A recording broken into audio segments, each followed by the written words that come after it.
Ethan Brand by Nathaniel Hawthorne is a short story first written in 1850 and later published in his 1852 collection The Snow Image and Other Twice-Told Tales.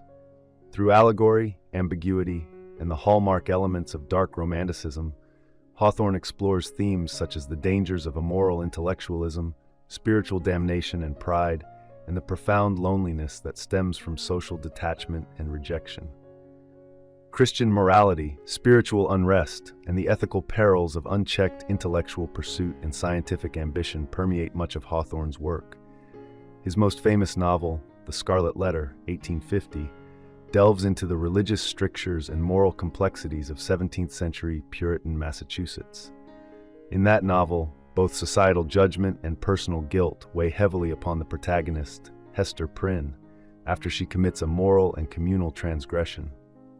Religious guilt and meditations on innate human corruption resurface in Ethan Brand, a tale written later but cut from the same thematic cloth. Hawthorne's inspiration for Ethan Brand came during a midnight walk at Mount Greylock in North Adams, Massachusetts, where he spotted a glowing lime kiln. Originally, he planned a longer narrative titled The Unpardonable Sin, centered on Ethan Brand's quest to uncover that very concept. Instead, the story remained a shorter tale, eventually published under its now familiar name. The story opens on a summer evening as a lime burner named Bartram and his son Joe hear a strange, jarring laugh echoing from the hillside. The sound unsettles Joe, who instinctively senses that the laugh is devoid of joy. Bartram mocks Joe for being soft and likens him unfavorably to his mother, yet he too finds the laughter unnerving. Soon after, they encounter Ethan Brand himself, a wanderer and the kiln's former caretaker, recently returned from his long search for the unpardonable sin. Brand claims that he has at last discovered it. Bartram, skeptical and disturbed, sends Joe to inform the nearby villagers of Brand's return.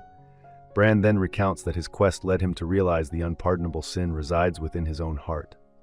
A cold, prideful detachment that chose intellect and forbidden knowledge over human connection and divine grace. Recognizing the magnitude of this sin, he solemnly accepts his damnation. Bartram, unconvinced, dismisses Brand as a madman and insists that he is merely a sinner like everyone else.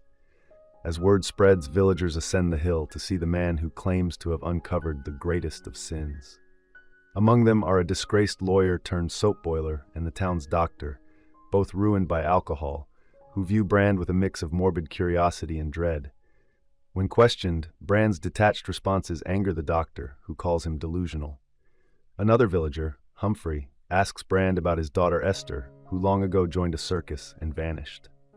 The narrator reveals that Brand encountered Esther during his travels and used her as a subject in one of his psychological experiments, a decision that likely shattered her soul.